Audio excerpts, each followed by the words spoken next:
And now, ladies and gentlemen, please welcome Ricky Ritzel.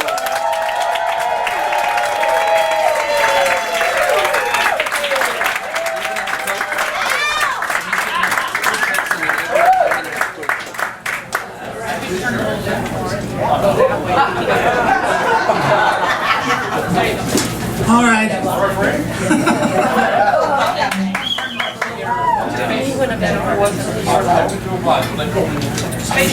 Give me a moment. I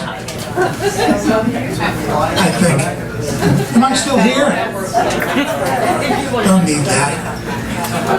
Here we are. Welcome to tonight's show, which we're starting a little different because I want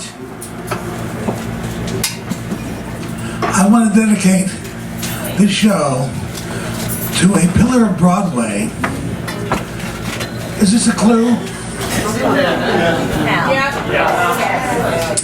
Yes, without Harold Prince, there wouldn't be a Ricky Ritzel's Broadway. Or if there were, it would be very sparse. Thank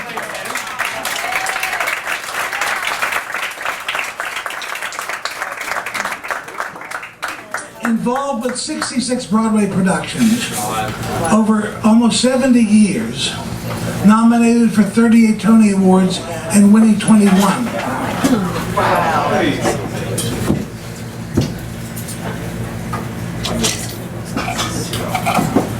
There we go. Certainly this particular performance would be a one-third lighter because our opening show tonight was produced and directed by Harold Prince. It's probably the campus show he ever directed, and it was a resounding flop. Well, he hit pay dirt turning down Hello Dolly and saying yes to producing Fiddler on the Roof in 1964. The 4 shows following that were flops, and It's a Bird, It's a Plane, It's Superman was the 4th flop, closing July of 1966. Almost exactly 4 months before his next project opened, Cabaret. And the rest is history. Prince said, concerning the pop art era, if we had opened Superman in 1964, it would have set the standard. By 1966, we were following it. With a score by Strauss and Adams and a book by David Newman and Robert Benton, he played Philadelphia pre-Broadway and got terrible reviews. Jack Cassidy's evil, jealous Daily Planet columnist and Linda Lavin as the femme fatale walked off with the show. Opening on March 9, 1966 at the Alvin Theater and closing July 17, 1966, It's a Bird, It's a Plane, It's Superman opened with The Man of Steel. Wait, here we got him here.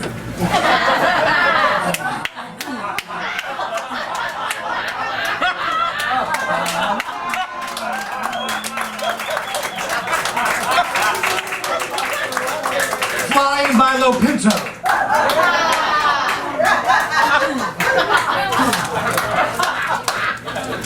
You sit down for a minute.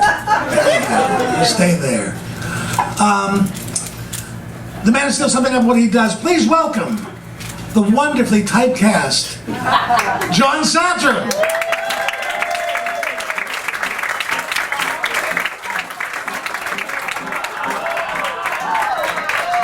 Every man has a job to do, and my job is doing good. Every night when the work is through, I fold my tights, proud to know I've done all I could. It's a satisfying feeling when you hang up your cape to know that you've averted murder, larceny, and rape. Every man has a job to do. Well, I guess it's back to the old Clark Kent costume. I'll never stop doing good.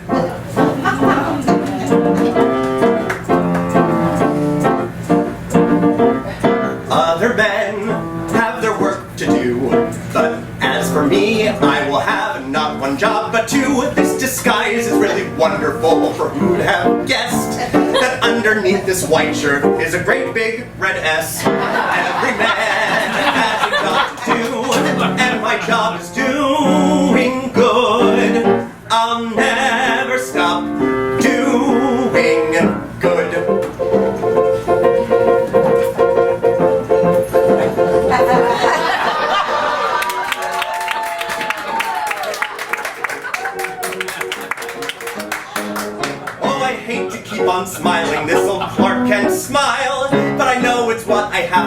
because my work is so worthwhile. Every man has a job to do, and my job is doing good. So here we go, bravery gone, meek and mild, glasses on, Superman, now you're Clark Kent.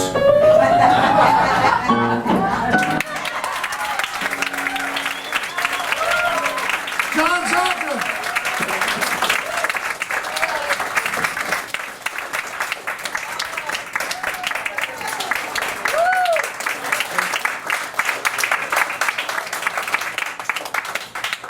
Everybody loves Superman, except Max Menken, theater columnist of the Daily Planet, who vies for the affection of reporter Lois Lane, whose admiration for our hero knows no bounds.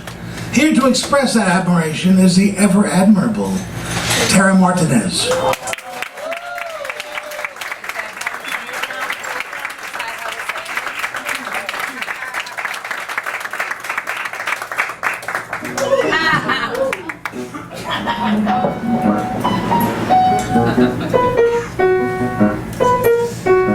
Oh, how I wish I weren't in love with Superman. A wasted life is all I've got with Superman. To hope that it could ever be is just a schoolgirl's fantasy. Oh, is there no one else for me but Superman? Does he ever hold me? Has he ever told me he could care? Tell me please, when will he see it's not some silly fly-by-night affair?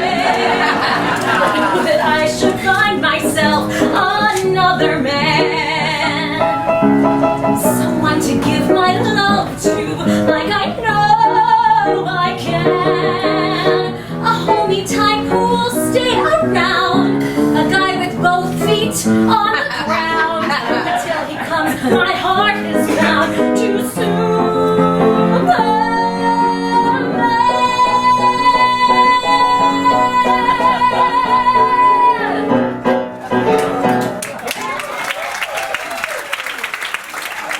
Tara Martinez.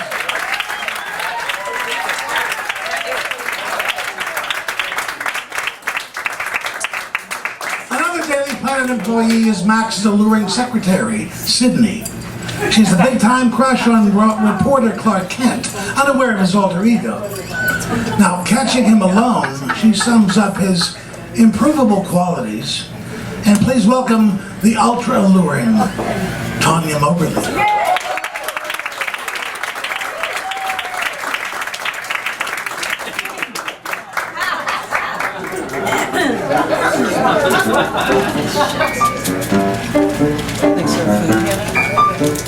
Hair, simply terrible. Necktie, the worst. Bearing, just unbearable. What to tackle first? Still, you've got possibilities, though you're horribly square. I see possibilities underneath. There's something there.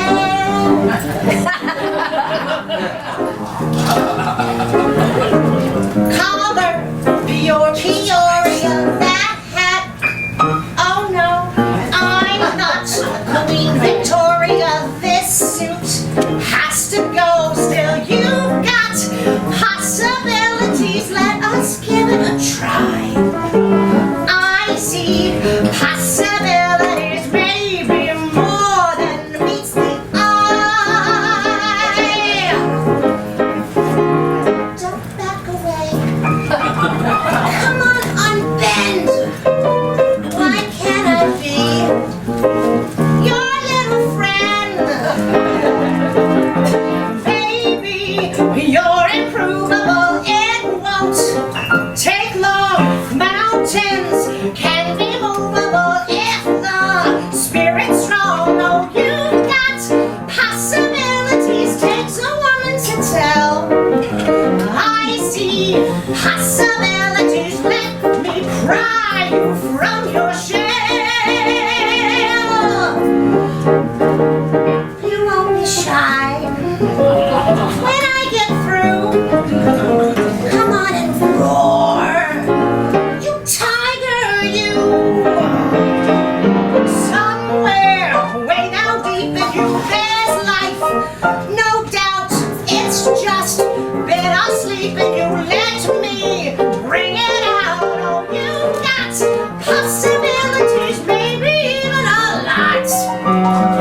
Now, Max teams up with arch villain Dr. Abner Sedgwick, a brilliant scientist who feels overlooked and aims to destroy the most admired man in Metropolis, Superman. Max is convinced his anti-Superman columns and Dr. Sedgwick's diabolical schemes will spell the end for the Man of Steel.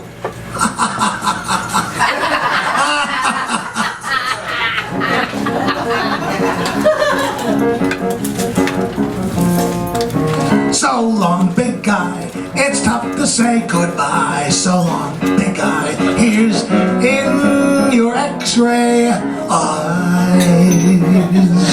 Farewell, pal, we know we're all miss you. You had your day, so what is there left to say? So long, so long, so long and goodbye. Too bad you feel, big fella, this might as well turn in those tights, big guy. Take your last bow and look who's the big guy now. Can you imagine just giving away all those things? You can make millions doing what he does. You know what I could do with x-ray vision? Ooh. Chin up, big guy, and don't let it get you. So you're a bum, it's something to overcome. So long, big guy, it's been a while. Snows to surrender, you've had us all. I'll think of you whenever I'm feeling blue. You landed with the thud, that's how it goes. Oh buddy, go on and cry, I understand, big guy. So long, big guy, you're gonna go. I'm the big guy. So long, ta-ta and adios, chin-chin, salome and toodaloo, arriva dirty daddy-o, no!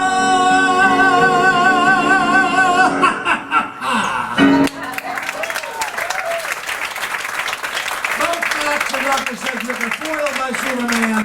Lois is still smitten and the Man of Steel flies off once more to defend Metropolis.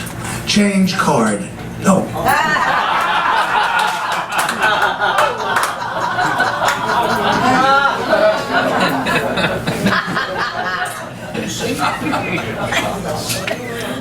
I enjoy it.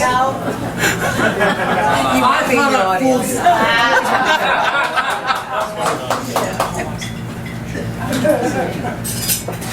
No. Yes.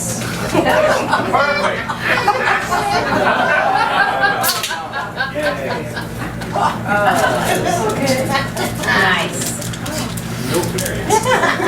Oh, wow. Wait a minute. Hold still.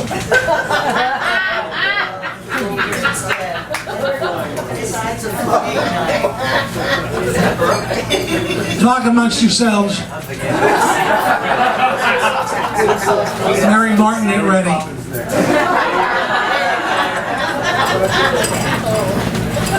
Now she is. Yay!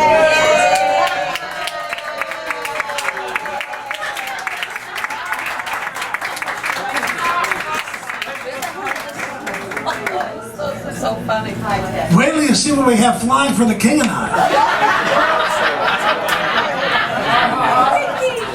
I sit back and relax, it's a long one. One day early in 1954, Mary Martin and her husband, Richard Halliday, were driving on the Merritt Parkway near their home in Norwalk, Connecticut, and Frank Sinatra came on singing his newest hit, Young at Heart. It was perfect, they said. This song had the exact sentiment and feel they wanted for their next project they'd been planning, a musical version of Peter Pan. Right on the spot, they decided they'd hire whoever had written this song to do the score for their production. Oh. It turned out that the words were written by a young New Yorker named Carolyn Lee. So Halliday called her. She thought it was a prank, but ended up going to his office and realized that it wasn't a prank. Lee told Halliday she had a new partner, a young composer named Morris Moose Charlotte. And in short order, the two had a meeting with Martin Halliday and Jerome Robbins, who was on to direct and choreograph the show. Lee, who at that point had only seen one musical in her life, recounted years later, "I remember singing a line to Jerry, 'If I can live a life of crime and still be home by dinner time.'" We got the nod and approval from him. She and Charlotte went on to write the score, and in writing the score, Lee and Charlotte were flying blind. "We had no idea what we were doing," Lee said. "We were only praying to get through it alive." They achieved that and more, producing a series of songs that perfectly matched the spirit of the production. "I've Got a Crow," "I Won't Grow Up," "I'm Flying," etc. Soaring through the air had always been an essential part of Peter Pan, but Robbins saw flying in terms of dance and emphasized it more than ever before. He turned to a young Englishman, Peter Foy, who felt traditional flight equipment produced nothing more than, in the words of the website company created, nervous stunts or a series of static tableaus.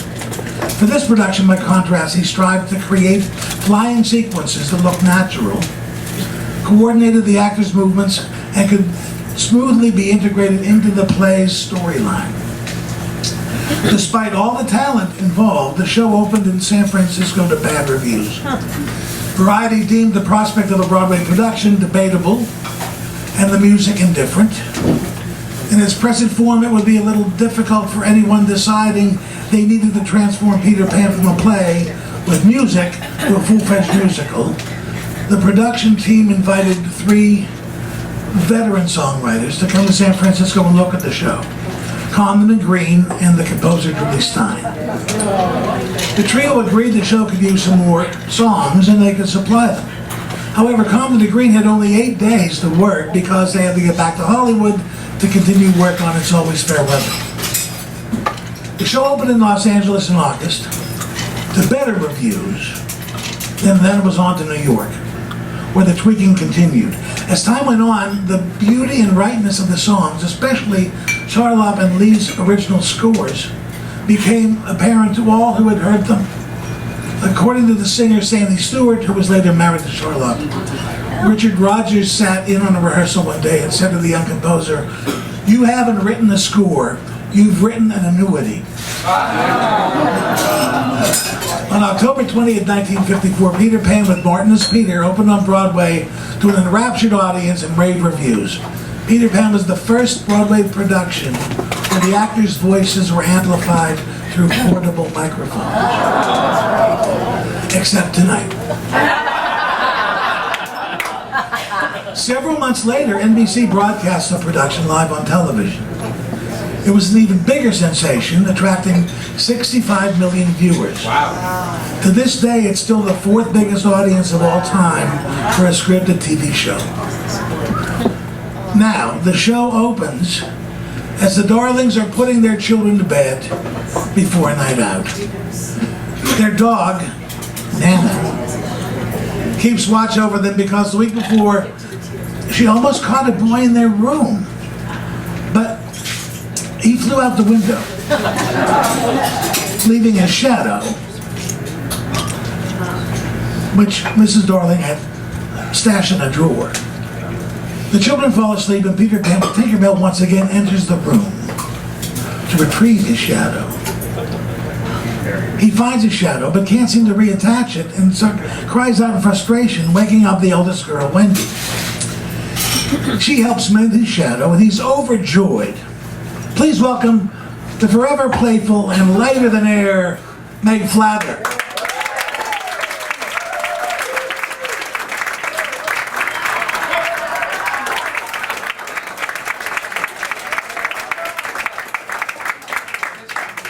You're conceited. Conceited? Not me. It's just that I am what I am, and I'm me. When I look at myself and I see in myself all the wonderful things that I see, if I'm pleased with myself, I have every good reason to be. I got a crow. I'm just the cleverest fella 'twas ever my fortune to know.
teaches all the darling children how to fly, naturally.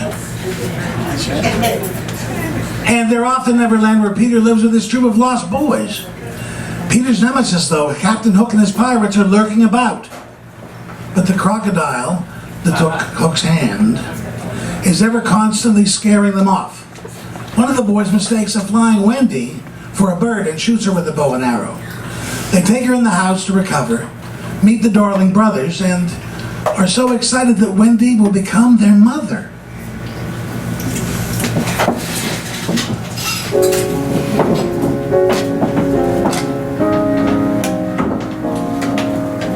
We'll need lots of wood, need lots of leaves, need lots of paint.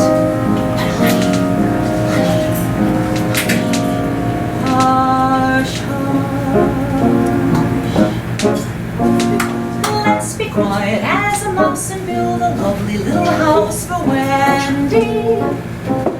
Oh, Wendy, she's come to stay. We have a mother, at last we have a mother. Oh, sweet Lord, on the wall, back down in the hall for Wendy, so that Wendy won't go away. We have a mother, at last we have a mother. Oh, what pleasure she'll bring to us, make us pockets, and sing to us, tell us stories we've been longing to hear over and over. She'll be waiting at the door, we won't be lonely anymore, since Wendy, lovely Wendy's here to stay. We have a mother, at last we have a mother. Oh, what pleasure she'll bring to us, make us pockets, and sing to us, tell us stories we've been longing to hear over and over. She'll be waiting at the door, we won't be lonely anymore, since Wendy, lovely Wendy's here to stay. We have a mother, at last we have a mother. We have a mother, it's nice to have a mother. Wendy's here to stay. Yes.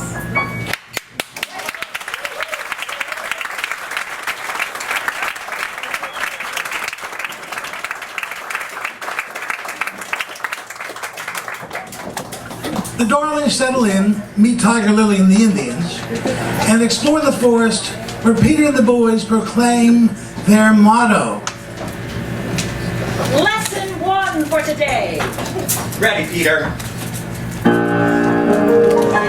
I won't grow up. I won't grow up. I want to go to school. I don't want to go to school. Just to learn to be a parent. Just to learn to be a parent. And recite a silly rule. And recite a silly rule. Cause growing up means it would be beneath my dignity to climb a tree. I'll never grow up, never grow up, never grow up. Not me. Not I. Not me. Not me. I won't grow up. I won't grow up. I don't want to wear a tie. I don't want to wear a tie. Or a serious expression. Or a serious expression. In the middle of July. In the middle of July. Cause it would mean I must prepare to shoulder burdens with a worried air. I'll never grow up, never grow up, never grow up. Not me. Not I. Not me. Not me. Never gonna be a man. I won't like to see somebody try and make me anyone who wants to try and make me turn into a man. Pinch me if you can. I won't grow up. I won't grow up. Not a penny will I pinch. Not a penny will I pinch. I will never grow a mustache. I will never grow a Or a mustache. fraction of an inch. Or a fraction of an inch. Growing up is awfuler than all the awful things that ever were. I'll never grow up, never grow up, never grow up. Not me. Not I. Not me. Not me. I won't grow up. I won't grow up. I will never even try. I will never even I try. will do what Peter tells me. I will do what Peter tells me. And I'll never ask him why. And I'll Never ask him why. We won't grow up. We won't grow up. We will never grow a day. We will never grow a day. And if someone tries to make And if someone tries to make we us, will simply run away. we will simply run away.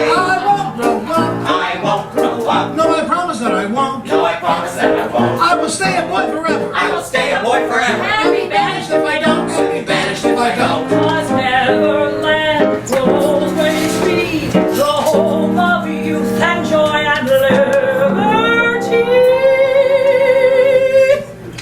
I'll never grow up, never grow up, never grow up. Not me.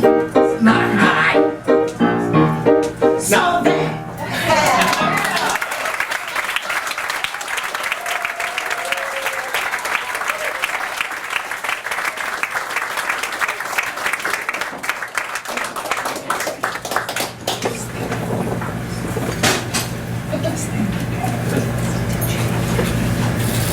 Where am I? Oh, there I am. Back in their hideout, as night falls, Peter sings the darling boys to sleep with a lullaby.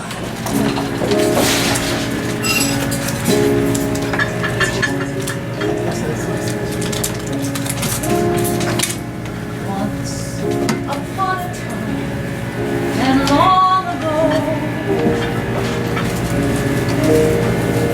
I heard someone singing soft and low.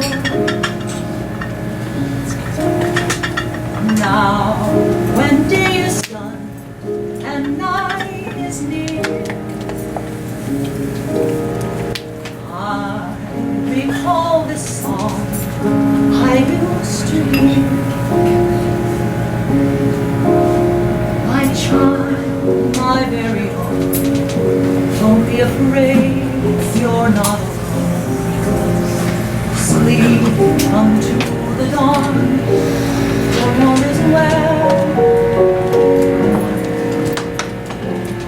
Once upon a time, it sung to me. Now it's just a distant melody. Somewhere in the past, I used to know.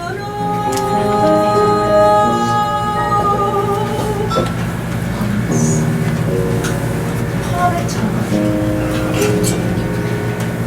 long ago.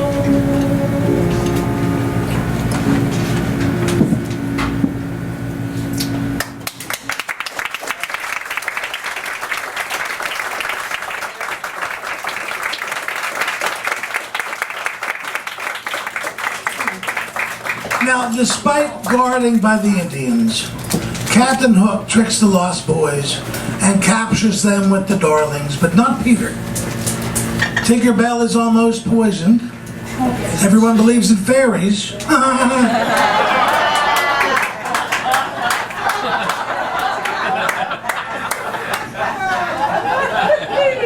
Tink is saved, and Peter heads off to save the day. On to Act 3. Captain Hook is so delighted with himself. He can't help but celebrate his overwhelming success in capturing the boys and Wendy. With head henchman Smee and the fellow pirates, Hook begins to serenade himself. Here in all his Hook glory is the ever-celebrated Sidney Meyer.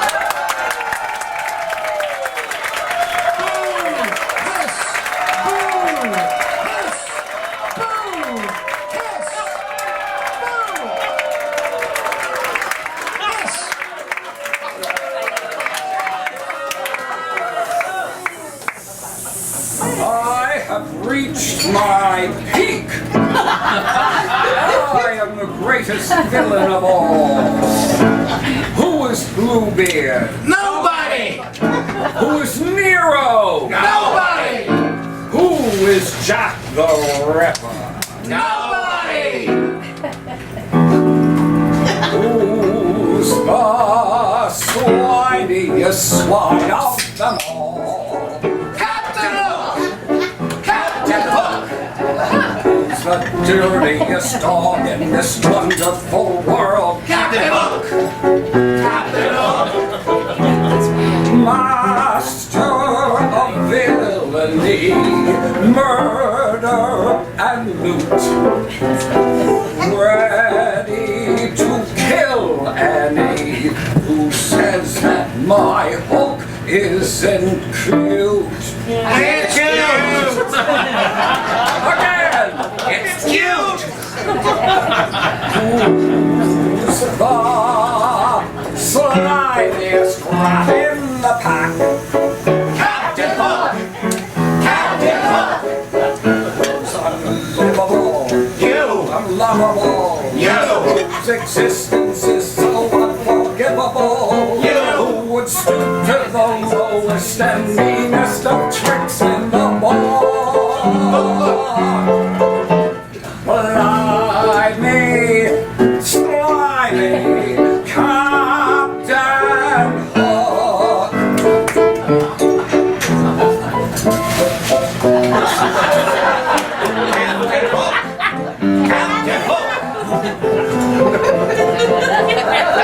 Captain Hook! Captain Hook! Captain Hook! Captain Hook!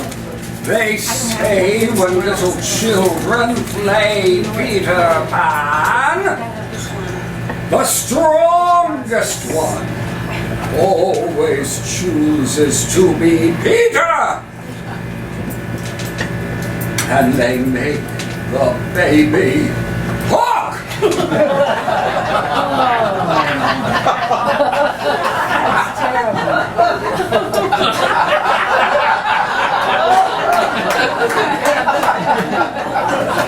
Oh, babe.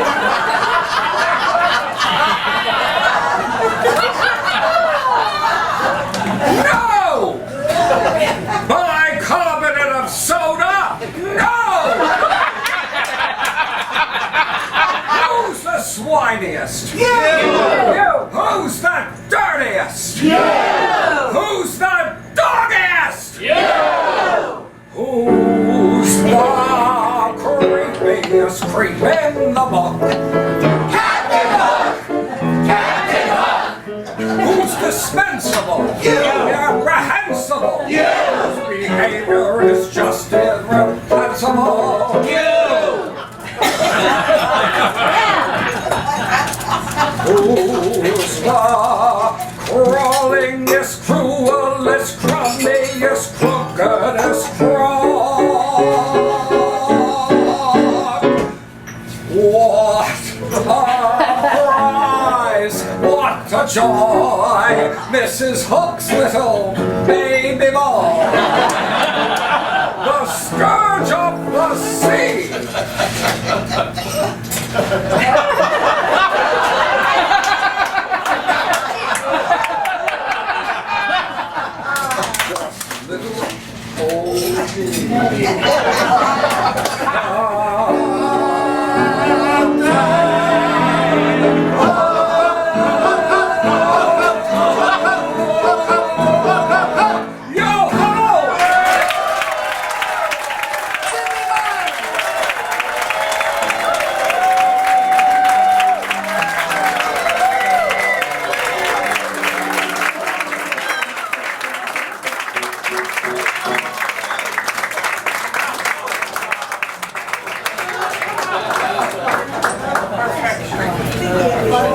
Well,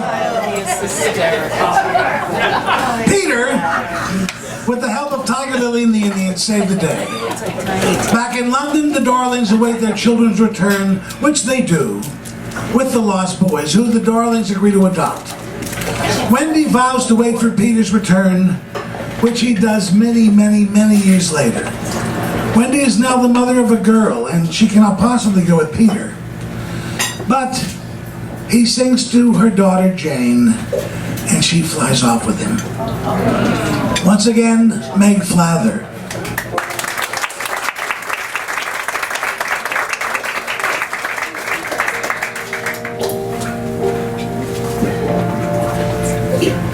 I have a place where dreams are born and time is never planned. It's not on any chart. You must find with your heart. Never, never land. It might be miles beyond the moon,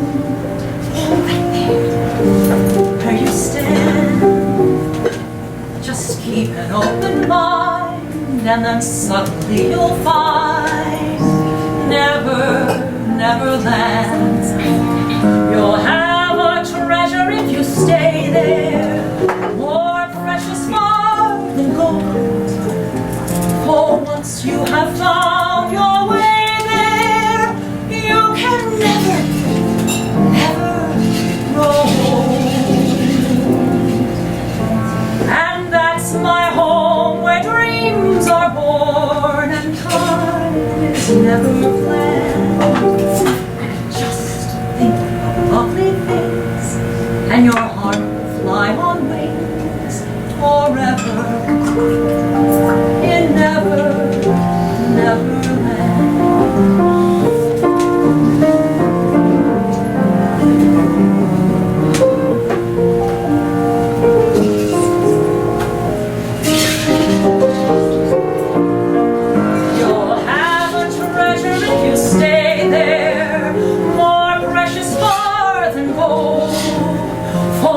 You have found your way there, you can never grow old.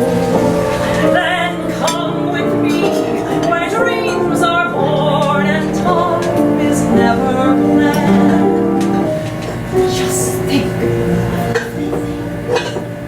and your heart will fly on wings forever.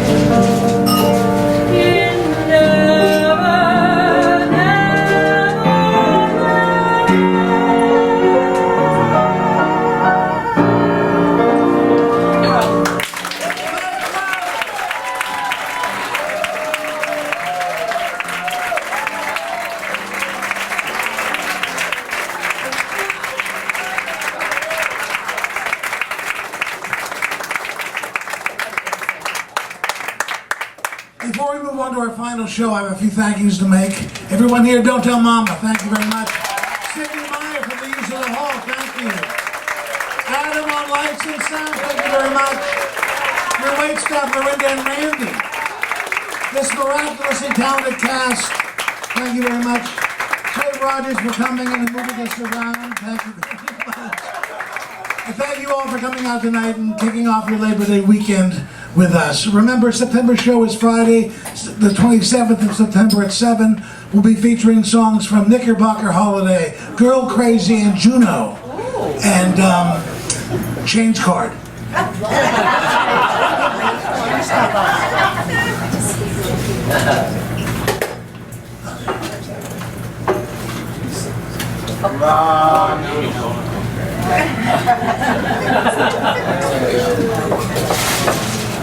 Am I still here?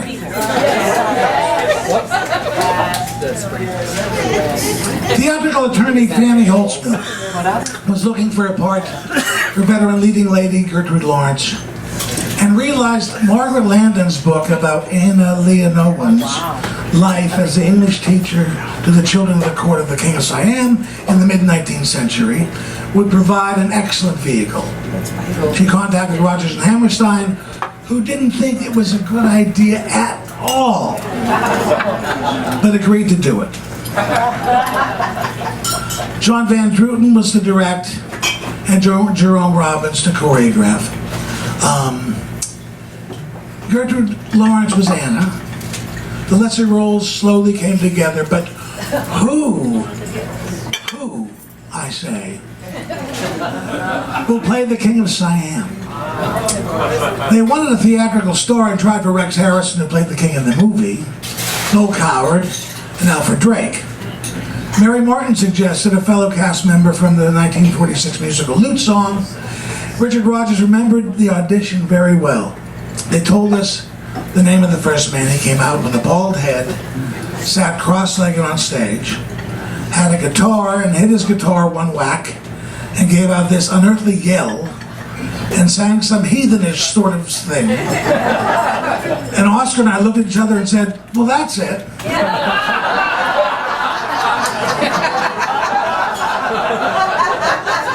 By the way, Yul Brynner vehemently denies that story. The show was budgeted at $250,000 in 1951, and in 2018 dollars, that's $2,410,000, making it the most expensive Rodgers and Hammerstein production to that point.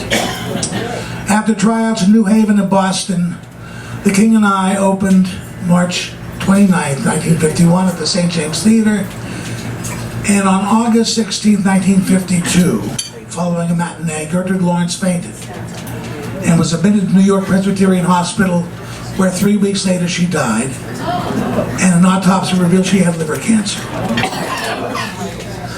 We first encounter Anna and her young son Louis aboard a ship about to land in Siam, where Anna is to teach the king's children. Now, once docked, they are whisked to the palace. After months of waiting, the king finally gives her an audience. She demands to leave the palace for the promised house for her and Louis, but he demands that she speaks with his wives. They ask her about life and Western life and being a Western wife. She tells them of her late husband, and please welcome the very Western and lovely Raisa Katona Bennett.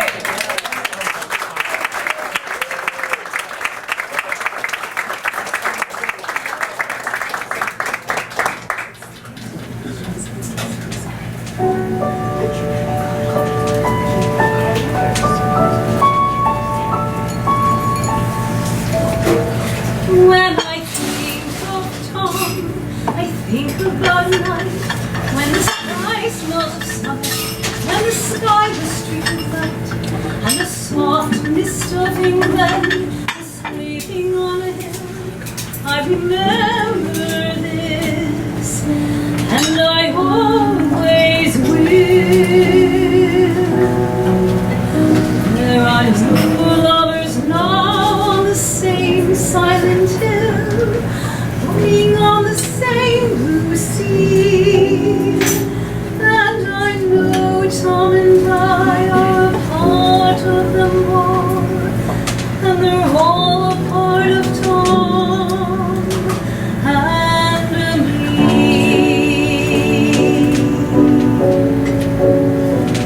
Hello, young lovers, whoever you are, I hope your troubles are few. All my good wishes go with you tonight. I've been in love like you. Be brave, young lovers, and follow your star. Be brave and faithful and true. Cling very close to each other tonight. I've been in love like you. I know how it feels to have wings on your heels and to fly down the street in a trance. You fly down the street on the chance that you'll meet, and you meet not really by chance. Don't cry, young lovers, whatever you do. Don't cry because I'm alone. All of my memories are happy tonight. I had a love of my own.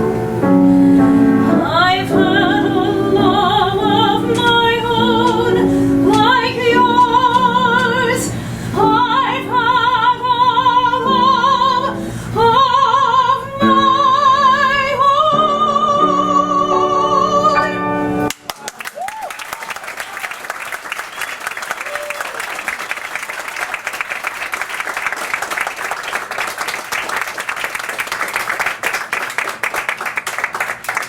Meanwhile, the king is baffled by the insolence of this woman from England, and how dare she make such demands on him. Here is the never baffled Aaron Moore-Hugo.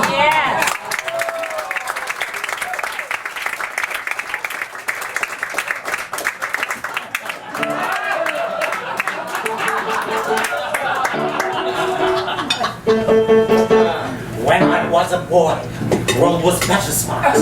What was so was so, what was not was not. Now I am a man, world have changed a lot. Some things nearly so, others nearly not. There are times I almost think I am not sure of what I absolutely know. Everybody find confusion in conclusion he concluded long ago. In my head are many facts that as a student I have studied to procure. In my head are many facts of which I wish I was more certain I was sure. Is a puzzlement what to tell a growing son. What, for instance, shall I say to him of women? Shall I educate him on the ancient line? Shall I tell the boy as long as he is able to respect his wives and love his concubine? Shall I tell him every one is like the other, and the better of the two is really neither? If I tell him that, I think he won't believe it. And I nearly think I don't believe it either. When my father was a king, he was a king who knew exactly what he knew. And his brain was not a thing forever swinging to and fro and fro and to. Shall I then be like my father and be willfully unmovable and strong? Or is it better to be right? Or am I right when I believe I may be wrong? Shall I join with other nations in alliance? If allies are weak, am I not best alone? If allies are strong with power to protect me, might they not protect me out of all I own? 'Tis a danger to be trusting one another. One can seldom want to do what other wishes. But unless someday somebody trusts somebody, there'll be nothing left on earth excepting fishes. There are times I almost think nobody's sure of what they absolutely know. Everybody find confusion in conclusion he concluded long ago.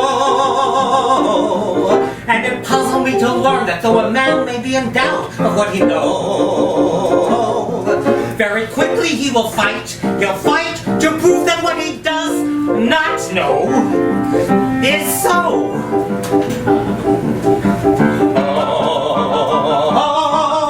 Sometimes I think that people going mad. Sometimes I think that people not so bad. But no matter what I think, I must go on living life. As leader of my kingdom, I will go forth. Be father to my children, and husband to each wife, etc., etc., and so forth. If my Lord in heaven, Buddha, show the way, every day I try to live another day. If my Lord in heaven, Buddha, show the way, every day I do my best for one more day. But there's a puzzlement.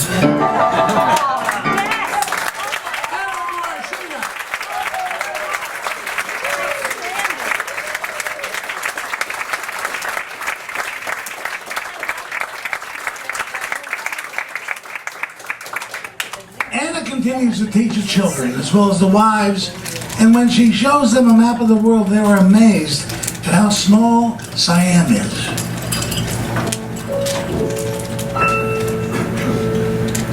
There's a very ancient saying, but a true and honest thought, that if you become a teacher, by your pupils you'll be taught.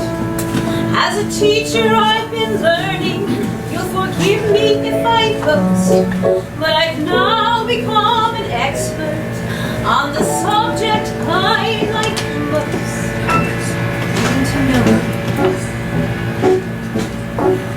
Getting to know you, getting to know all about you, getting to like you, getting to hold hope you like me. Getting to know you, putting it my way, but nicely.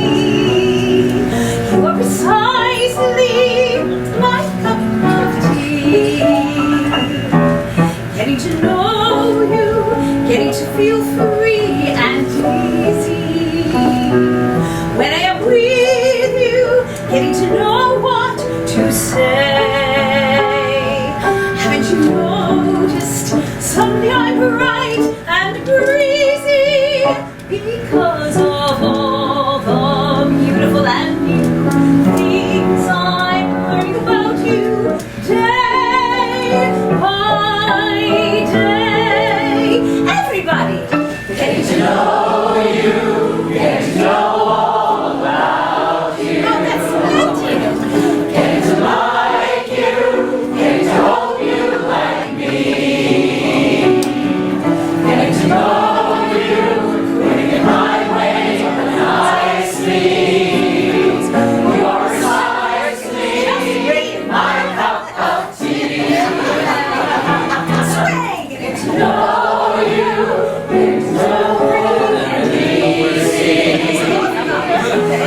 With you, getting to know what to say.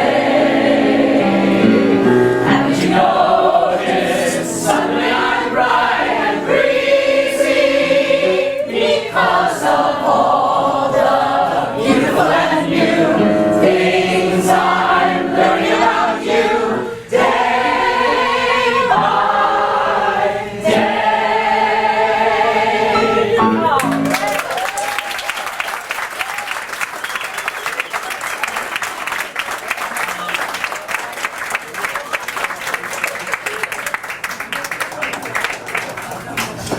One of the girls brought to Siam to be a future wife to the king, and her escorts, the scholar named Lin Tha, are secretly in love.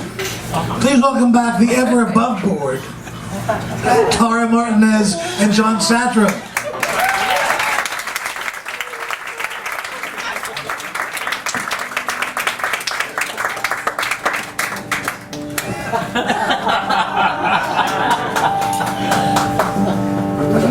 Kiss in a shadow, we hide from the moon. Our meetings are few and over too soon. We speak in a whisper, afraid to be heard. When people are near, we speak not a word. Alone in our struggle, together we sigh for one perfect day to be free. To kiss in the sunlight and say to the sky, behold and believe what you see. Behold that my lover loves me.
say to the sky, behold and believe what you see.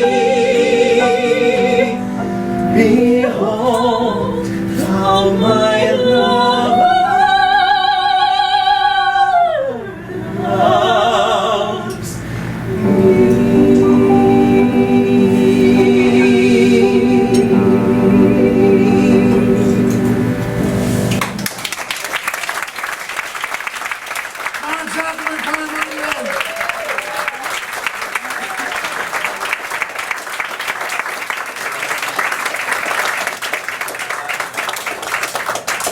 Anna is told by the king's head wife he is troubled by the Western world's idea of him as a barbarian. She convinces Anna he is so much better than what is perceived of him. Please welcome the radiant and wise Amy Beth Williams.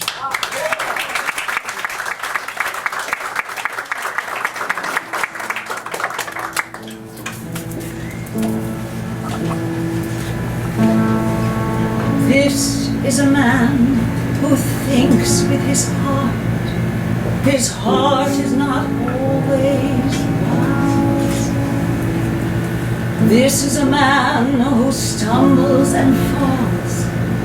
But this is a man who tries. This is a man you forgive and forgive and help and protect as long as you live.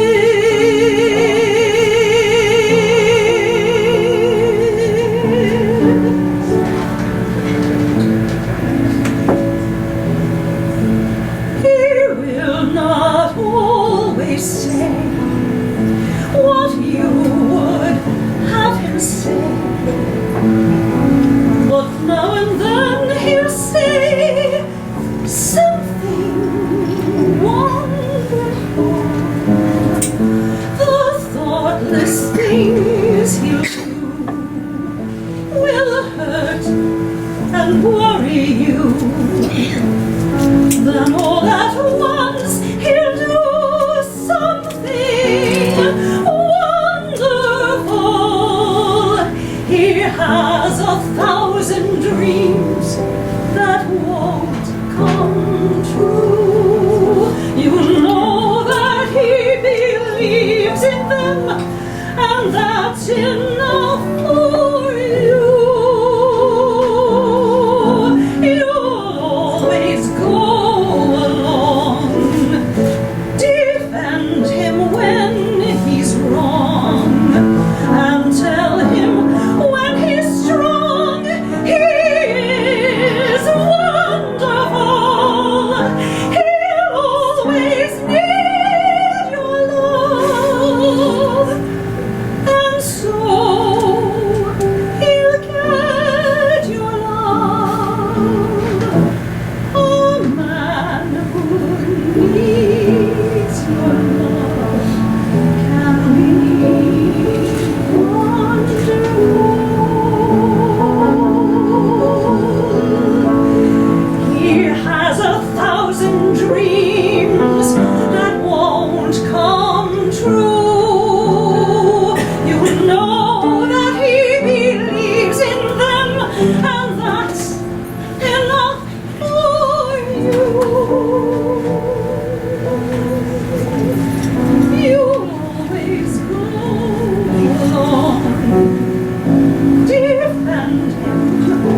visiting British dignitaries are treated to a performance written by Tub Tim, inspired by the book given her by Mrs. Anna, Uncle Tom's Cabin. Unfortunately, tonight we cannot present Small House of Uncle Tom's because the Trocadero Ballet Troupe got caught in traffic with the Flying by Foy Company, which grounded Superman and Peter Pan this evening. So, but here's a taste. Simon LeGrand. Never mind. Levity. Before the show, Lun Tha tells Tub Tim he has planned their escape that evening. Once more, here's Tara Martinez and John Saxon.